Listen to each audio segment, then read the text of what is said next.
দারুণ খেলছিলেন, দেখে শুনে 50ও তুলে নেন, কিন্তু এরপরই ছন্দপতন। কাটায় কাটায় 50 রান করে জেডেন সেলসের বলে এলবিডব্লিউ হয়ে ফেরেন মুমিনুল হক।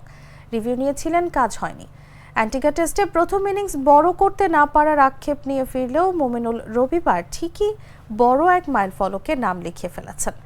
বাংলাদেশের তৃতীয় ব্যাটার হিসেবে প্রথম শ্রেণীর ক্রিকেটে 10,000 রান পূর্ণ করেছেন তিনি। টেস্ট শুরুর আগে মাইলফলক থেকে 45 রান দূরে ছিলেন। 50 রানের ইনিংস খেলে মুমিনুলের প্রথম শ্রেণীর ক্রিকেটে এখন রান 10,005। মুমিনুলের আগে এই মাইলফলকে পা রেখেছেন বাংলাদেশের দুজন, তুষার ইমরান আর নাইম ইসলাম। এর মধ্যে তুষার 11,000 ক্লাবেরও সদস্য। প্রথম শ্রেণীর ক্রিকেটে তার রান 11,972, নাইমের রান 10,847।